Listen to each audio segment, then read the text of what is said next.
So, good day po sa inyong lahat. Kumusta na po kayo? Ayan. Ngayong umaga, medyo kakaiba yung ating video. Ayan. Ipapakita ko sa inyo yung mga alaga ko. Ayan. So, actually, matagal na akong nung nag-uumpisa pa lang ako sa livestock business, ito po talaga yung aking panimula. Ayan. Dito po ako nag-umpisa. Ayan po. So, hulaan nyo ano yan. Ayan. So, ang nakikita nyo ay ang mga alaga kong pugo. Ayan. So, ang mga pugong ito ay mangingitlog. Tapos, yung itlog nila, siya yung ating ibebenta. Ayan. Ayan. So, nung nag-umpisa ako, ito talaga. Napapanood nyo naman o napapakinggan nyo naman sa mga vlog ko na dito tayo nag-umpisa. Ayan. So, bakit meron na naman tayong pugo? Ayan. Sa totoo lang, dahil nga sa ito yung ating sinimulan, hindi yan mawawala. Palaging natin yan. Parang na-challenge ako. Kasi ang dami kong pinagdaanan dito na hirap, very challenging. Naalala ko nung nag-uumpisa ako rito, talagang as in ang hirap, pati sa paggawa ng kulungan. Siyempre wala pa tayong puhunan noon, dahil nga sa nag-umpisa tayo sa wala, talagang pahirapan. Ayan. Ito naman yung medyo malaki-laki na.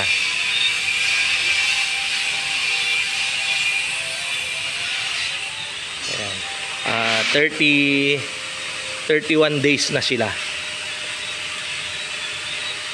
31 days na po sila.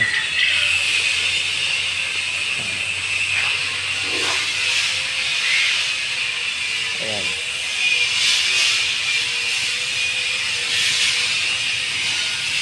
Malapit na po silang mangitlog. Excuse me.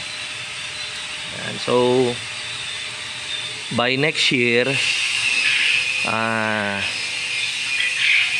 siguro mag-aalaga tayo ng mga 10 to 20,000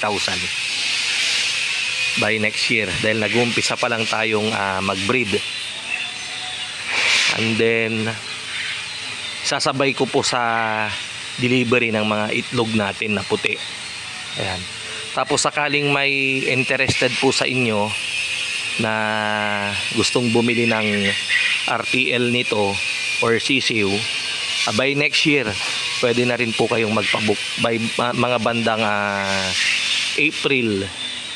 Ayan, pwede na po kayong magpabook. April po tayo magkakaroon ng available na sisiw at RTL. Ayan. Ayan. So yung naririnig nyo, yun po yung huni ng mga lalaking pugo natin. Ayan.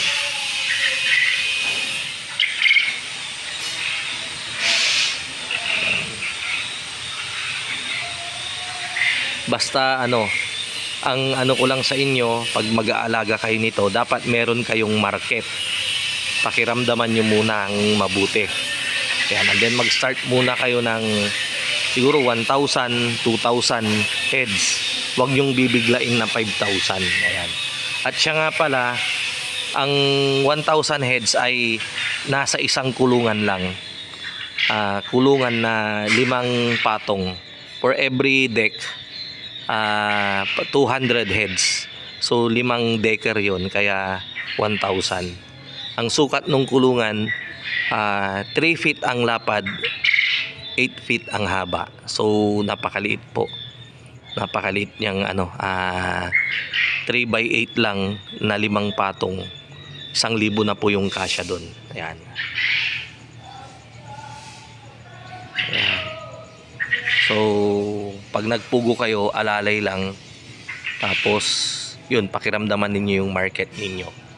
Yan, kasi sa bakasyon mahirap magbenta ng itlog pugo. Lalo na kapag yung marami. Pag ang pugo ninyo ay mga nasa 10,000 ganyan, medyo pahirapan. Based on my experience, siguro mga nasa 22 po ako nung nag-umpisa akong magpugo. Ayan. And then breeder din po tayo. So kailangan tignan nating mabuti. Ayan. So ganun din, next year meron tayong available na sisiw, day old chicks ng pugo. Meron tayong RTL, meron tayong mga cages. Ayan. So kumbaga ganun din, one stop shop.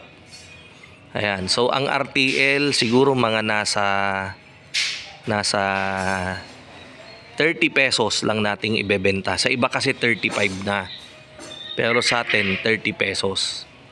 Tapos ang day old nasa 10 pesos yung day old. Ayan. So mabilis lang tong mangitlog. Pagka-deliver po sa inyo 1 week may mag-uumpisa ng mangitlog. Ayan. So pag interested po kayo, message lang po kayo dyan sa baba. And then sa mga susunod na vlog natin, isisingit-singit natin yung topic about quail. Ayan. Medyo mababa yung kapital compared dun sa leghorn, sa layers natin na manok. Pero pagdating naman sa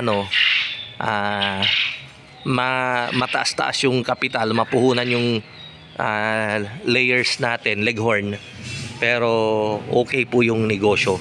Ayan.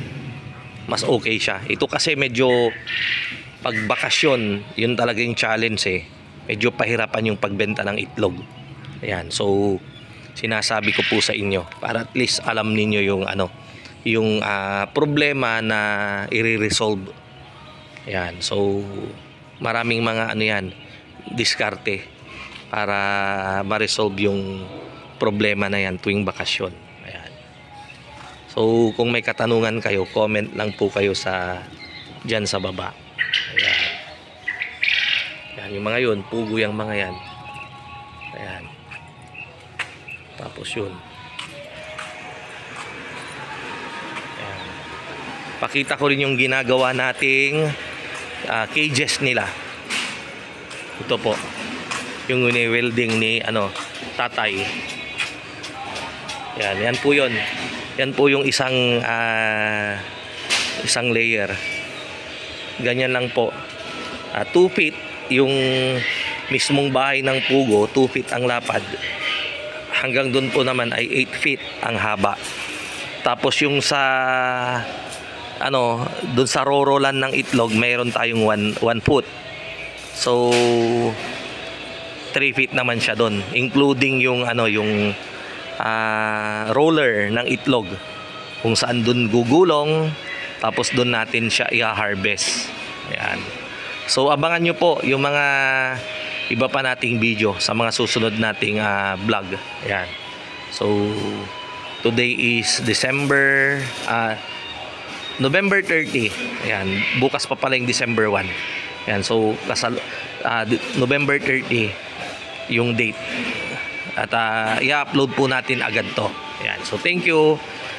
Blessed Sunday po sa ating lahat. God bless.